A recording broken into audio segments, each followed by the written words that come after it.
Good afternoon. My name is Carmen Perez from the Gathering for Justice. Ladies and gentlemen, esteemed colleagues, community leaders, and members of the press, we gather here today at the federal courthouse in Topeka as a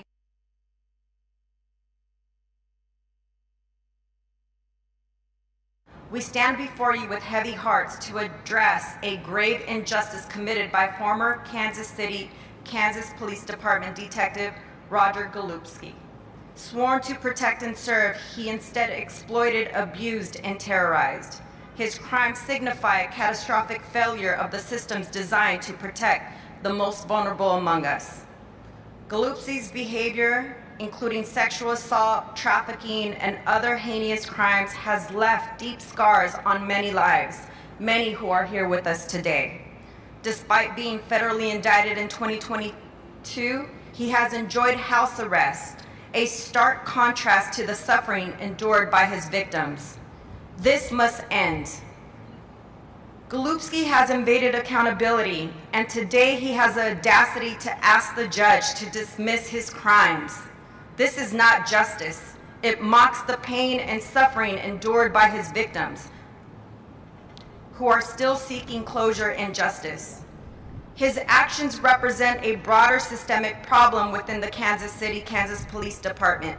The pattern of abuse, misconduct, and lack of accountability must be addressed, as well as highlighted by nearly 30 unsolved murders of Black women, many who were reportedly last seen with Golubski or other Kansas City, Kansas Police Department officers.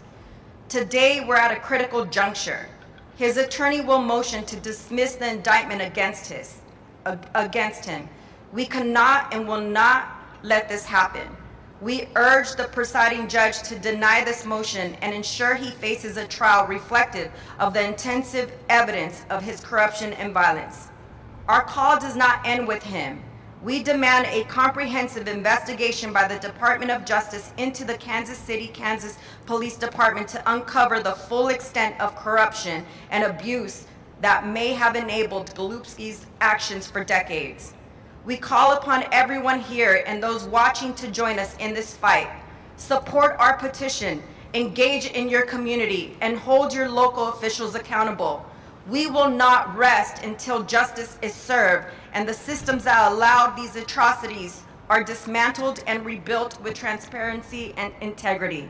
Today, I want to acknowledge the power and courage of the women who stand here, the survivors. We pledge to continue to fight for you. Justice for Kansas City, justice for every survivor, justice now. Thank you.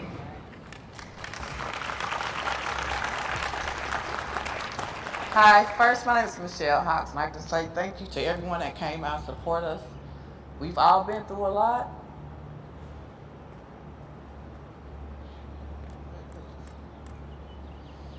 And we're not going to give a fight, forgive me, for our rights. At one time, I was a rape victim. Right now, I am a survivor, and I'm going to keep on surviving. I'm here to stand as the voice of the people that cannot speak for themselves. There's people that are locked up that he played a major part in. There are people that are in the grave that can't speak for themselves. I'm here to speak for them. I'm the voice of everyone that has been done wrong by Roger Golubski and all the victims. And we as a whole, we're not going to give up.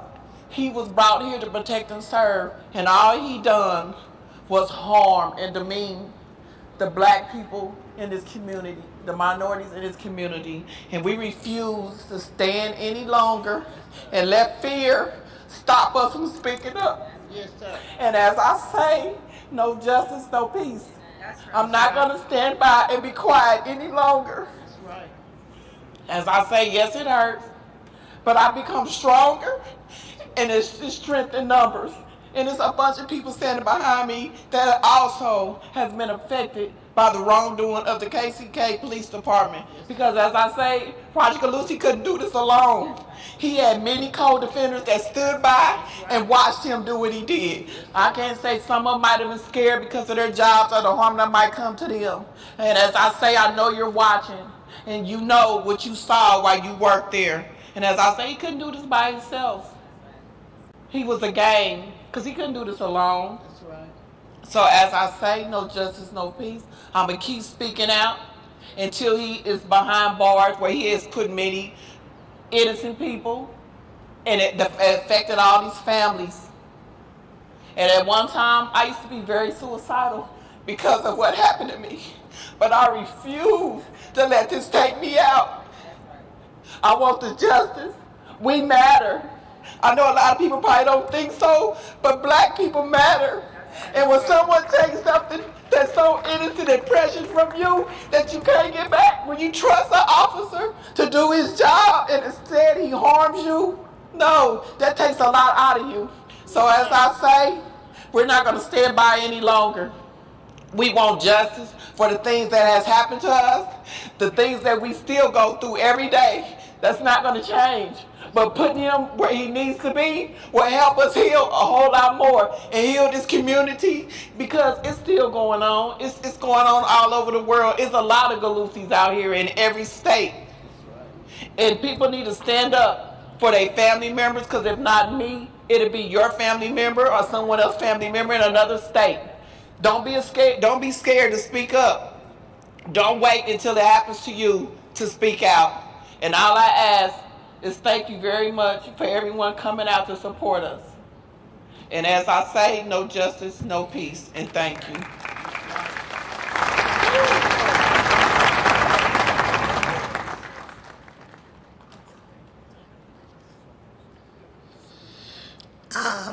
Good afternoon. My name is Ophelia Williams Petway.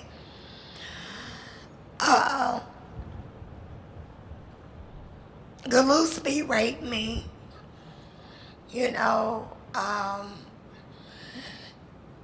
told it to some people not here because they are dead. But the reason why it took me so long to come forward, Golubski arrested my twin sons at the age of 14. While they locked up in jail, he decided to come over my house and rape me. And the reason why it took me so long to come out, like I said, my twins was only 14. And Golubski knew a lot of people, you know, in jail, in kids' jail. So after a while, when they grew up and they can handle themselves, protect themselves in jail, I decided to speak out, you know. And all of this time, he been doing this and nobody came and said anything to him. If the Kansas City, Kansas police or investigators would have knew this, and they would have arrested him, and I never would have got raped. You know. So like Michelle said, no justice, no peace, because this saddened me every day. Every day. You know, I'm not going to go there, but y'all pretty much know how I feel, because he didn't come back one time to rape me. He came back and back. And he always said, I said, I'm going to tell. And he said, who you going to tell? I said, I'm going to call the police. He said, I am the police. And if I said something, what he would do, it would be a long time before anybody found me. You know. So, Golubski, I just don't know what else to say. Even the judge know what he done did. Because all of these people didn't come out here for nothing saying we lying on him. We're not lying on him. He's lying on himself. So he need to face up and be a man. You do the crime, do the time. Thank you.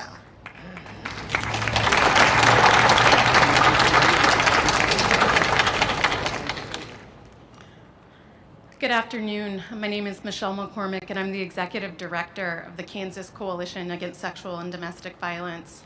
I'd like to thank the esteemed activists who are here today, as well as the community advocates, the local folks who have joined us today. But most importantly, I'd like to thank the survivors who traveled to Topeka to be a visible and vocal reminder that justice is long overdue in this case. We're here today because I believe it's our responsibility to speak truth to power about the far too common experience of sexual violence happening here in Kansas. But this is also a moment to acknowledge that violence and the abuses of power in this particular situation is so overwhelming that we must demand that the people in power do more to create change. I wish I could tell you that sexual violence incidents in Kansas are unique, but last year, the victim service providers in Kansas served over 70,000 people with their critical services. Of the 1,100 rapes that got reported to the Kansas Bureau of Investigation in their most recent report, I want to point out that just a little over 11% of those victims identified as Black or African American. The reason why it's important to acknowledge that is because in Kansas, only 6% of our population identify as Black. This means that a disproportionate amount of rape is perpetrated against Black women in Kansas.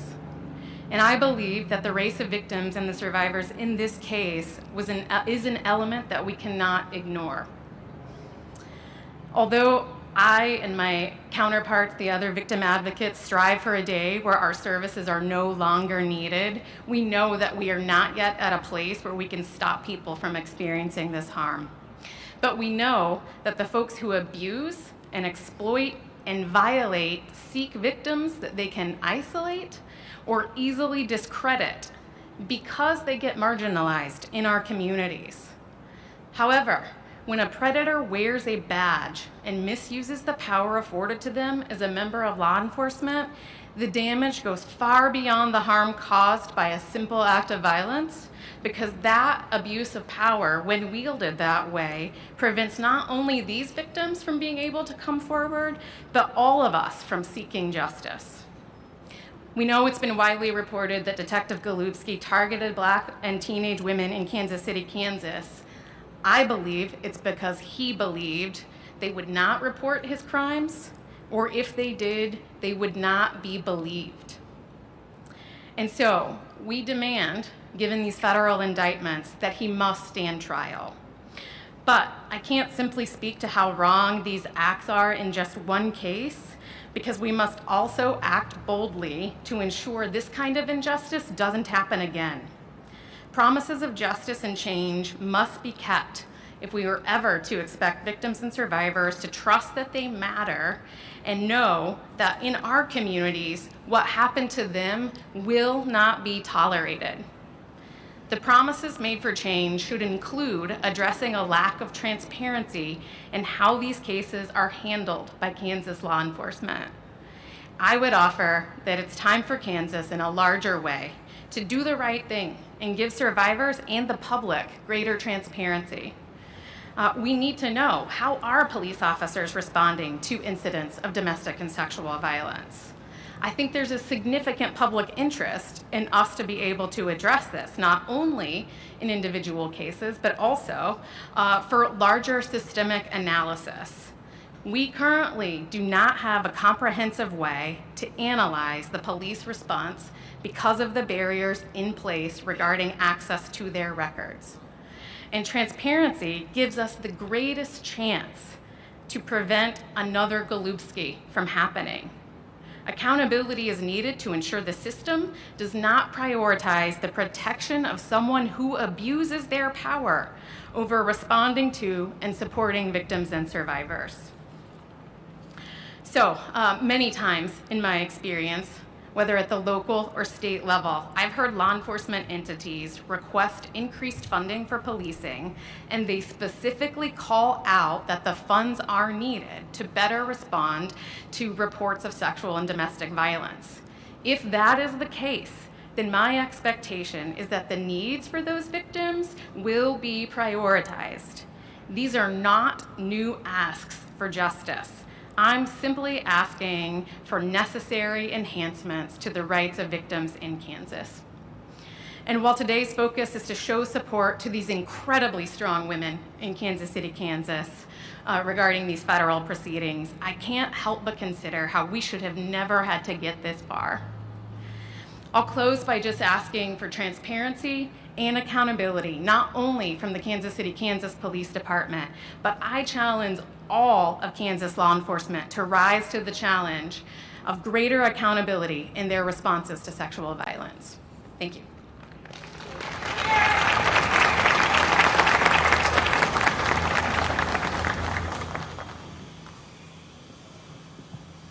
Hello, my name is Mysonne. I am the co-founder, one of the co-founders of Until Freedom. Why must we constantly fight and demand the justice that America promised us? The most disrespected, unprotected, and neglected person in this world is the black woman. Justice delayed is justice denied. And these women have been denied justice for far too long. The fact that Golubski is on house arrest is despicable. The fact that Golubski's lawyer is putting in a motion to dismiss these charges is despicable.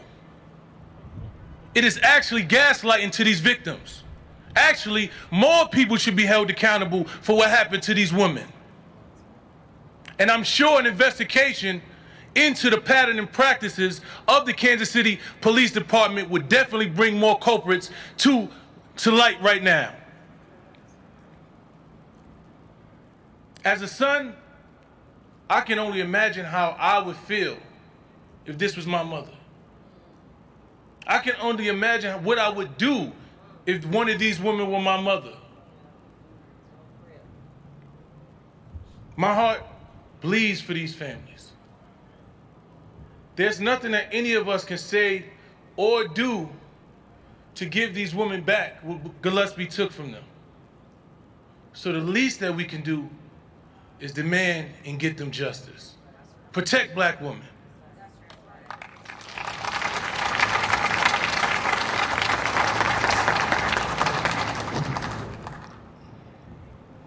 Good afternoon. My name is Davelin Dobbs. And I'm here asking for justice for all of Wyandotte County and victims of Roger Golubski.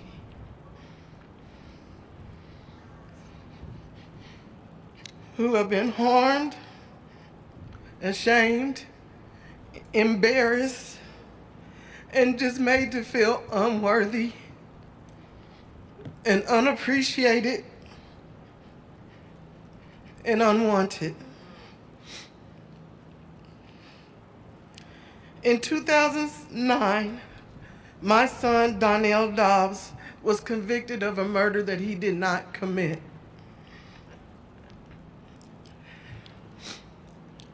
And because of the misconduct of Roger Golubski and the Kansas City, Kansas Police Department, He has done 16 years.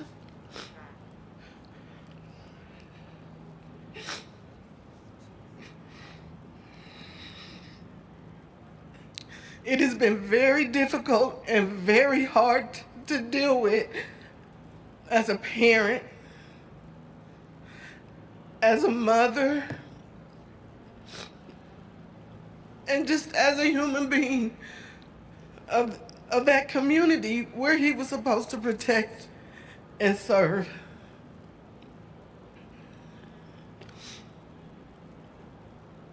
My family is just one of the victims. There are several families who have been victimized by this man. Women being raped, children being wrongfully incarcerated, and no help. As Michelle stated, he could not have done this alone. It took the whole department to allow this to happen. And I want the whole department held accountable for what they have done. I don't want any wrongdoing and I don't have any ill feelings. I just want justice to come to my family and to all of those who are waiting for the right thing to be done. We have tolerated the wrong thing long enough, too long. And I just want justice to come to everyone, not just to me, but for everyone. And I want it to be fair. Thank you.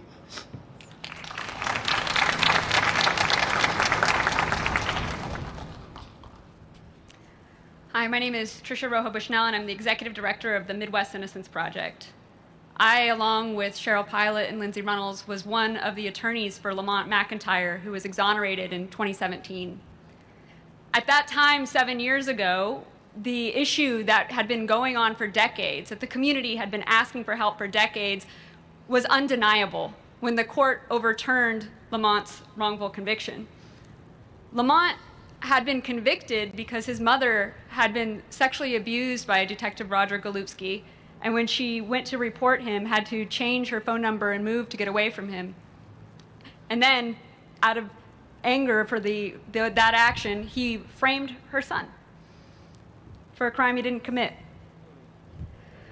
Since then, we would have expected a lot of change. This came to light. We knew there was a problem. And yet, it's been 7 years, and we've really seen little that's happened.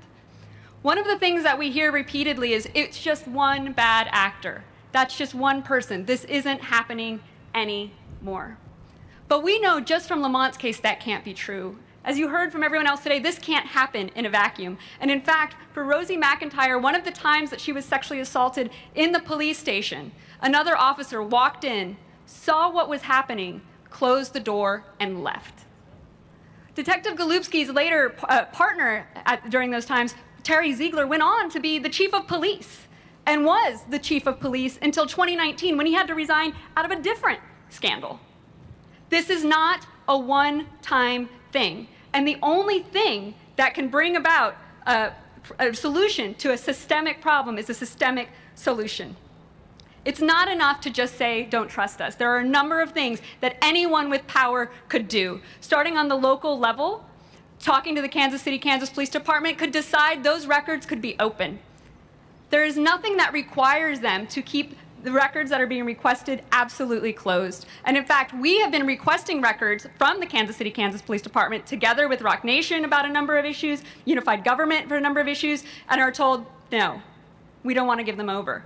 When I and my office asked the Kansas City, Kansas Police Department for records related to other crimes that where someone is convicted, we are also denied. And we're told they can't give us those because it's an open investigation, even though someone was convicted 20-some years ago.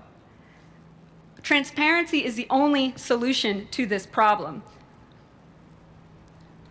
Just down the street, you've heard about calls for the Department of Justice. There's certainly calls that the local community government, unified government can take. But just down the street, in this state capital, the Kansas legislature can also act.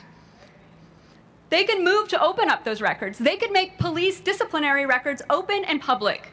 We should know when officers are being disciplined, why they are, and if there's patterns of misconduct. The public has a right to know. They can appoint an independent entity to review the practices. If the unified government doesn't want to have someone come in and do it, the state can demand it. They can say, we want to know what's happening within our state. The Kansas Bureau of Investigation or another independent entity could come in and look at that and investigate all the cases that involved a known corrupt officer. Why is not every single case, right, that Detective Golubski has touched open for an independent review? We've been continually told, just trust us, but trust cannot be demanded, it must be earned, and the only way it's going to be earned is through transparency. The legislature could also open up the statute of limitations to allow the women, like those you've heard from earlier today, to sue the people who have harmed them in this way. They could end qualified immunity, an absolute immunity, because it wasn't just officers, there were also prosecutors who had misconduct in Lamont McIntyre's case and others, and allow the public to hold the people who have harmed them accountable. And the reality is that those mechanisms make all of us safer, right? If we want to say it's one bad actor, then there's nothing for the good actors to fear.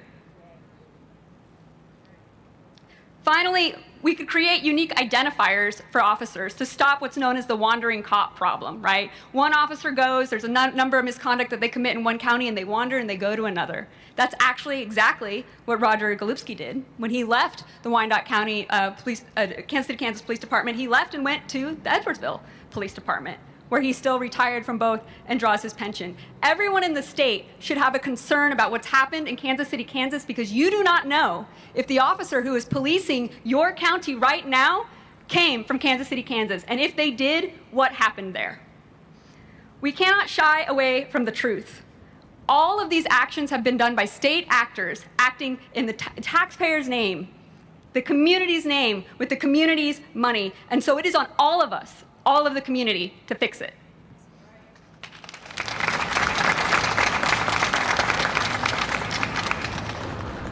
Thank you all so much. Thank you for being here, for all those advocates and families who have taken the time today to be here in this very, very, very painful moment.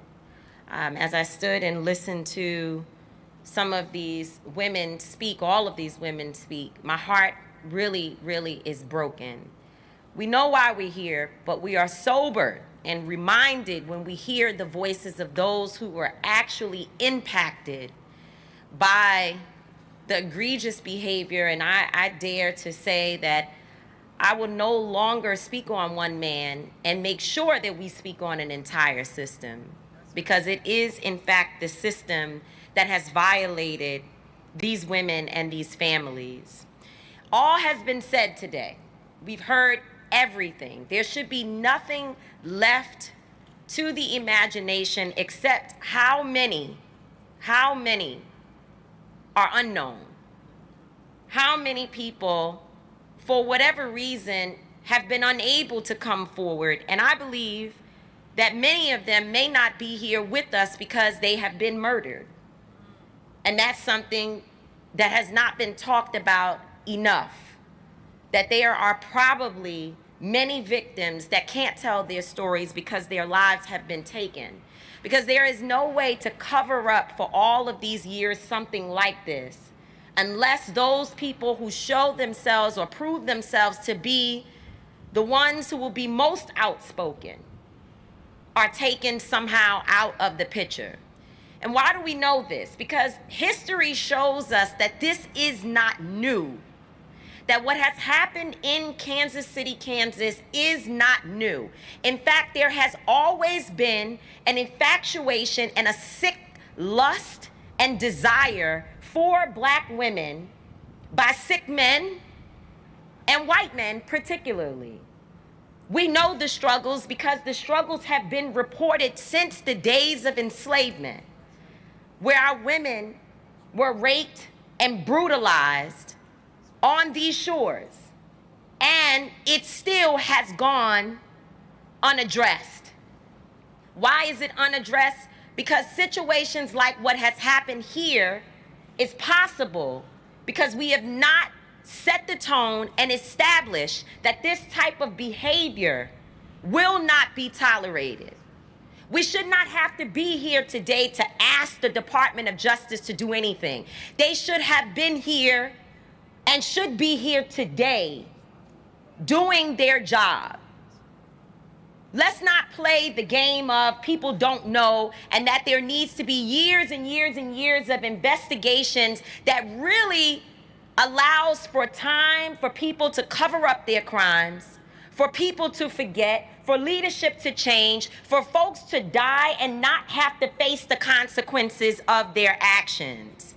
It is a tactic that is used when Black people specifically and women are harmed, that we will wait and allow the time clock to continue to give an opportunity for justice to pass us by.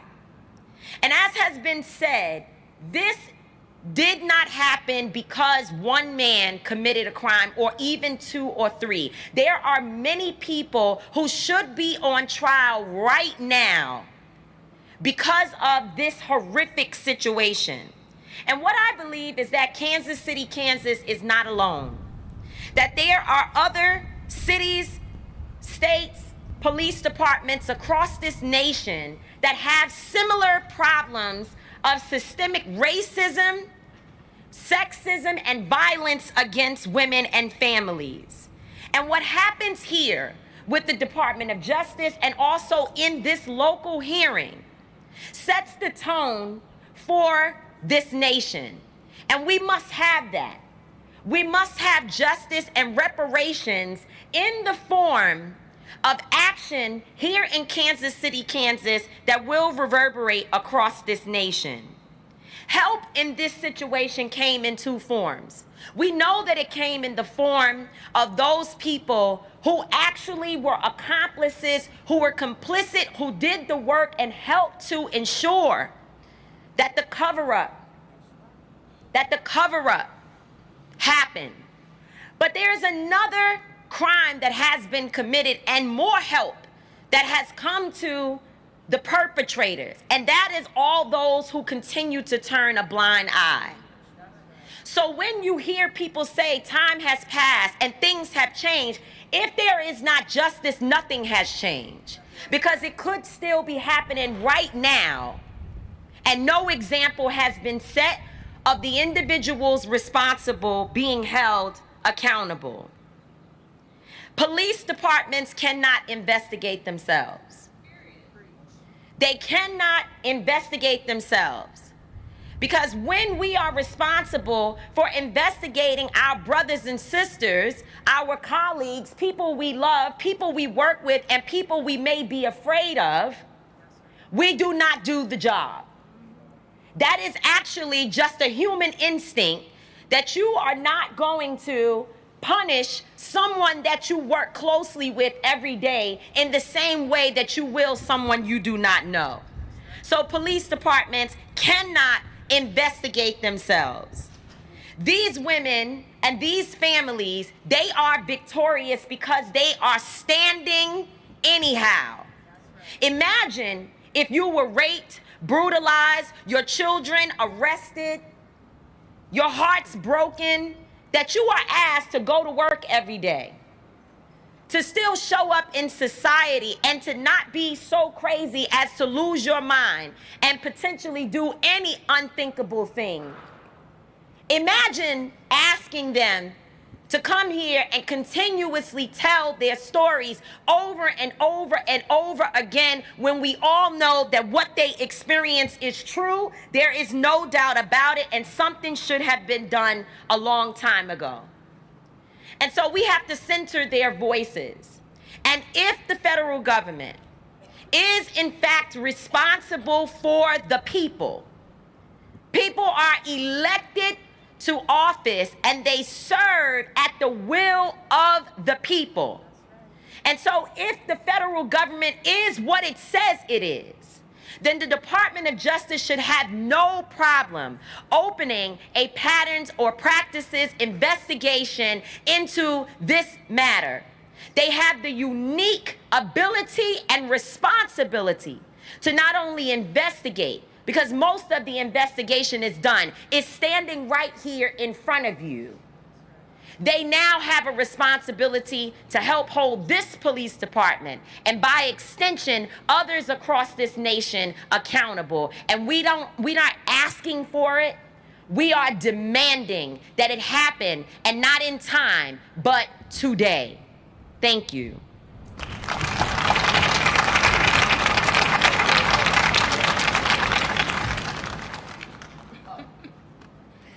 Hi, my name is Star. I wasn't one of Roger Golubski's victims. My mother was. My mother is no longer here with us today. So I will continue to stand and fight for her. And all I'm asking is, let's reverse the color. If this was a black officer with doing this to white women, we will not even be standing here. He will be under the jail right now.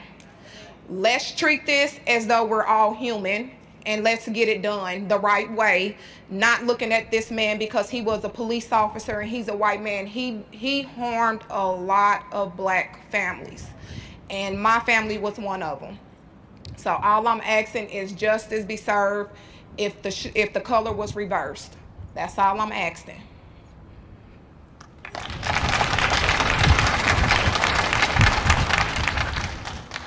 Thank you, press, for coming and joining us. Thank you to the victims. Thank you to the supporters and families and community leaders. We now open it up for questions.